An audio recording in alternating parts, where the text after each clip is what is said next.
சித்தருக்கெல்லாம் சித்தர் சிவனே போற்றி. நம்மளோட பதிவுகளில் இதுவரைக்கும் 12 ராசிகளுக்குமான புரட்டாசி மாத ராசி பலன்களை பார்த்துட்டு வந்தோம். இனி வரக்கூடிய பதிவுகளில் 12 ராசிகளுக்குமான வக்ர குரு பயிற்சி பலன்களை பார்க்க இருக்கிறோம். அந்த வகையில நம்மளோட இந்த பதிவுல ராசி கட்டத்துல 9வது ராசியா இருக்கக்கூடிய நெருப்பு ராசியான தனுசு ராசிக்கு குரு பகவானோட இந்த வக்ர பயிற்சி என்ன மாதிரியான பலாபலன்களை கொடுக்கும், ஏதாவது ஆபத்துக்களை கொடுக்குமா, அப்படி இல்லைன்னா ஏதாவது யோகங்களை கொண்டு வருமா அப்படிங்கறத பத்தி கொஞ்சம் சுருக்கமா பார்க்க போறோம். அதனால தனுசு ராசி அன்பர்கள் இந்த வீடியோவை கொஞ்சம் கூட ஸ்கிப் பண்ணாம கடைசி வரைக்கும் முழுமையா பாருங்க. நீங்க ஸ்கிப் பண்ணி வீடியோவை பார்த்துட்டு ஜோசியக்காரன் சொல்றது எதுவுமே நடக்க மாட்டேங்குது, நம்ம வாழ்க்கையில கஷ்டத்துக்கு மேல கஷ்டம் மட்டும் தான் வந்துகிட்டு இருக்கு, ஒரு நல்ல விஷயம் கூட நடக்க மாட்டேங்குது அப்படின்னு சொல்லி தனியா உட்காந்து புலம்பிக்கிட்டு இருக்காதீங்க. எதனால இப்படி சொல்றேன் அப்படின்னா, நீங்க வீடியோவை முழுமையா பார்த்தா மட்டும்தான் இந்த வீடியோல நான் என்ன சொல்லியிருக்கேன் அப்படிங்கறதே உங்களுக்கு புரியும். அப்படி புரிஞ்சுக்கிட்டு அதுக்கு தகுந்த மாதிரி உங்க வாழ்க்கையில ஒரு சில மாற்றங்களை மட்டும் நீங்க செஞ்சுக்கிட்டீங்க அப்படின்னா உங்களுக்கு வரக்கூடிய பெரிய அளவிலான ஆபத்துகள்ல இருந்து உங்களால தப்பிச்சுக்க முடியும். அதனால தனுசு ராசி அன்பர்கள் இந்த வீடியோவை முழுமையா பாக்குறதுக்கு முயற்சி பண்ணுங்க. அதுக்கு முன்னாடி நம்ம சேனலை நீங்க இப்பதான் முறையா பாக்குறீங்க அப்படின்னா தயவு செஞ்சு சப்ஸ்கிரைப் பண்ணிக்கோங்க. இந்த வீடியோ உங்களுக்கு பிடிச்சிருந்தா மறக்காம அந்த லைக் பட்டனையும் தட்டி விட்டுருங்க. அதை விட முக்கியமா உங்களை மாதிரியே அதிசயமே இல்லாத ஒரு வாழ்க்கையை வாழ்ந்துட்டு வரக்கூடிய தனுசு ராசிக்காரங்க உங்க நட்பு வட்டாரத்திலேயோ அல்லது சொந்த பந்தத்திலேயோ இருக்காங்க அப்படின்னா அவங்களுக்கு நம்ம வீடியோவை மறக்காம ஷேர் பண்ணி விட்டுருங்க. தனுசு அப்படின்னாலே உழைப்பு அப்படின்னாலே தனுசுன்னு சொல்லலாம். அந்த அளவுக்கு இவங்க கடினமான உழைப்பாளிகளா இருப்பாங்க. நேரங்காலம் பார்க்காம உழைப்பாங்க. உழைப்பு மட்டும்தான் நம்மளை அடுத்த கட்டத்துக்கு நகர்த்தி கொண்டு போகும் அப்படிங்கிற அசைக்க முடியாத நம்பிக்கையோட இருப்பாங்க. நேர்மையான முறையிலையும் உழைப்பாங்க. அதுலயும் முக்கியமா குரு பகவான் இந்த ராசியோட அதிபதி அப்படிங்கறதால குறுக்கு வழியில சம்பாதிக்கணும் அப்படின்னு இவங்க என்னைக்குமே நினைக்க மாட்டாங்க. ₹1 சம்பாத்தியமா இருந்தாலும் சரி அந்த சம்பாத்தியத்தை நேர்மையான வழியில சம்பாதிக்கணும் அப்படின்னு நினைப்பாங்க. என்னோட உழைப்புக்கு உண்டான கூலி எனக்கு கிடைச்சா போதும் அப்படின்னு இவங்க சொல்லுவாங்க. அதிகமா பணத்து மேல இவங்க ஆசை வைக்கவே மாட்டாங்க.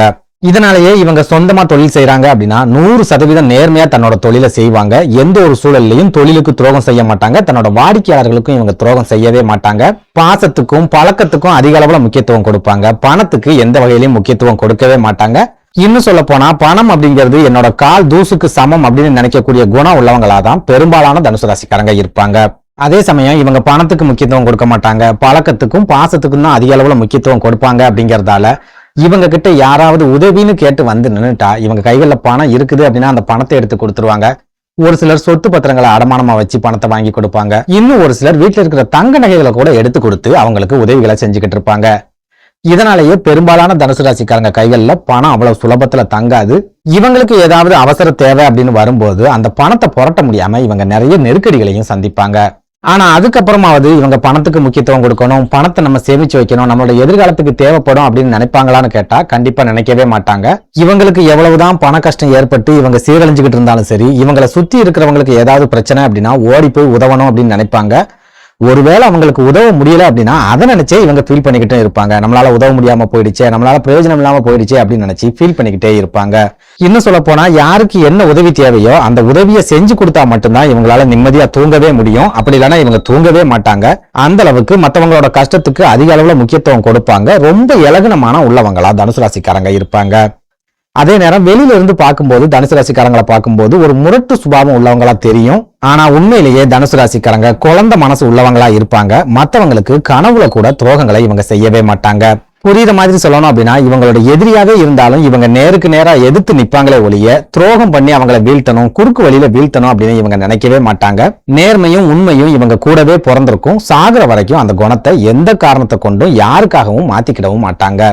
இதனாலேயே திருமணத்துக்கு அப்புறமா இவங்களோட குடும்ப வாழ்க்கையிலையும் நிறைய பிரச்சனைகள், சண்டை சச்சரவுகள் அப்படிங்கிறது வந்துகிட்டே இருக்கும். மற்றவங்களுக்கு ஒரு பிரச்சனை அப்படின்னா இவங்க ஓடி போய் உதவுறதையும் ஓடி போய் முன்னாடி நிக்கிறதையும் இவங்களோட வாழ்க்கை துணை விரும்பவே மாட்டாங்க. அடுத்தவங்களுக்காக இவங்க செலவு செய்யற நேரத்துல பாதி அளவாவது குடும்பத்துக்காக செலவு செய்யணும் அப்படின்னு இவங்க வாழ்க்கை துணை ரொம்பவே எதிர்பார்ப்பாங்க. அந்த எதிர்பார்ப்புகளை தனுசு ராசிக்காரங்களால பூர்த்தி செய்ய முடியாது. அப்படிங்கறதால இவங்களோட குடும்ப வாழ்க்கையில கண்டிப்பா பிரச்சனைகள், போராட்டங்கள், சண்டை சச்சரவுகள், பிரிவுகள் கூட ஏற்பட்டுக்கிட்டே இருக்கும் அப்படின்னு சொல்லலாம். மொத்தத்துல தனுசு ராசி அப்படின்னாலே நேர்மை, சுயநலம் இல்லாத ஒரு ராசி அப்படின்னு சொல்லிடலாம். அந்த அளவுக்கு இவங்க பொது நலமா சிந்திப்பாங்க. மற்றவங்களோட கஷ்டத்தையும் தன்னோட கஷ்டமா நினைச்சு இவங்க ஃபீல் பண்ணிக்கிட்டு இருப்பாங்க. இப்படி தனக்குள்ள நிறைய நல்ல குணங்களை ஒளிச்சு வச்சிருக்கக்கூடிய தனுசு ராசிக்காரங்களுக்கு குரு பகவானோட இந்த வக்ர பயிற்சி என்ன மாதிரியான பலாபலங்களை கொடுக்கும் அப்படிங்கறத பார்க்கலாம். அந்த வகையில தற்சமயம் குரு பகவான் உங்க ராசிக்கு 6வது வீடான சத்ருஸ்தானம் அப்படின்னு சொல்லப்படுற ரிஷப ராசியில இருக்கிறதால ஏற்கனவே உங்களுக்கு எதிரிகள் மூலமா பிரச்சனைகள் அப்படிங்கிறது இருந்துகிட்டே தான் இருந்திருக்கும். தொழிலா இருந்தாலும் சரி, உத்தியோகமா இருந்தாலும் சரி, அப்படி இல்லைன்னா வியாபாரமா இருந்தாலும் சரி, கண்டிப்பா இந்த காலகட்டத்துல நிறைய நெருக்கடிகளை சந்திச்சுக்கிட்டே வந்திருப்பீங்க. நெருக்கடிகள் இல்லாம உங்களால எந்த வேலையுமே செஞ்சிருக்க முடியாது. ஒரு சிலருக்கு மன ரீதியான நெருக்கடிகள் அப்படிங்கிறது இருந்திருக்கும். ஒரு சிலருக்கு உடல் ஆரோக்கிய ரீதியான நெருக்கடிகள் அப்படிங்கிறது இருந்திருக்கும். இன்னும் ஒரு சிலர் எதிரிகள் மூலமாவும் போட்டியாளர்கள் மூலமாவும் நிறைய நெருக்கடிகளை சமீப காலத்துல கண்டிப்பா சந்திச்சிருப்பீங்க. ஆனா வரக்கூடிய அக்டோபர் 9ஆம் தேதிக்கு அப்புறமா 6வது வீட்டுல இருக்கிற உங்க ராசியோட அதிபதியான குரு பகவான் தன்னோட வக்ர நிலையை அடைய போறார்.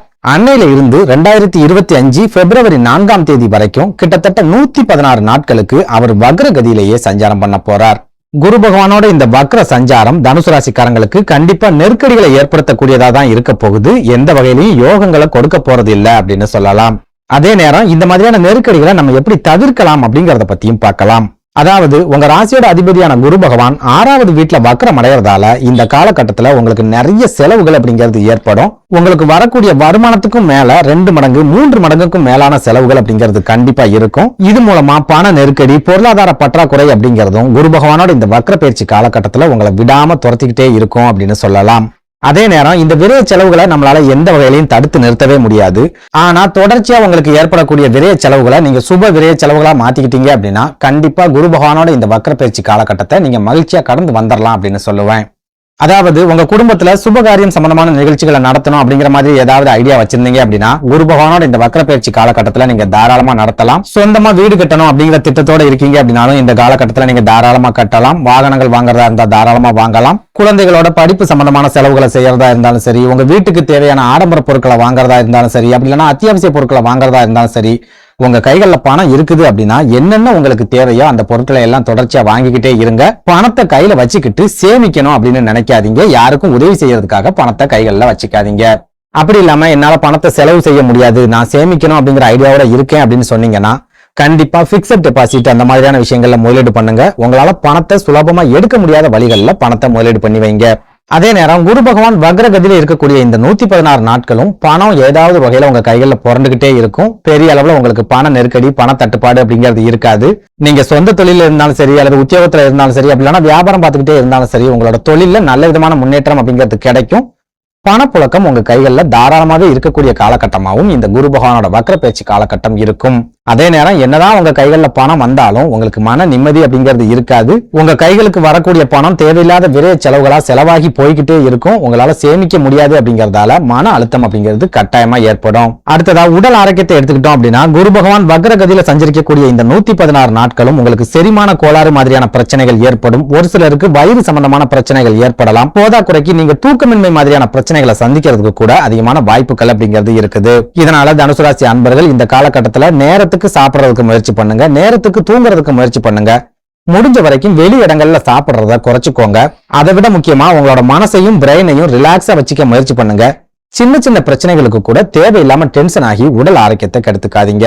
மத்தபடி இந்த வக்ர குரு உங்களுக்கு தொழில் சம்பந்தமான விஷயங்கள்லயோ அல்லது குடும்பம் சம்பந்தமான விஷயங்கள்லயோ எந்த விதமான பாதிப்புகளையும் கொடுக்காது, எந்த வகையிலையும் பிரச்சனைகளை ஏற்படுத்தாது. அப்படிங்கறதால ஓரளவுக்கு மன நிம்மதி அப்படிங்கிறது இந்த காலகட்டத்துல உங்களுக்கு கிடைக்கும். உங்களோட குடும்ப வாழ்க்கையில ஏற்கனவே பிரச்சனைகளும் சண்டை சச்சரவுகளும் இருந்துகிட்டு வருது அப்படின்னா இந்த காலகட்டத்துல அந்த மாதிரியான சண்டை சச்சரவுகள் முழுமையா உங்களை விட்டு விலகும் அப்படின்னு சொல்லலாம்.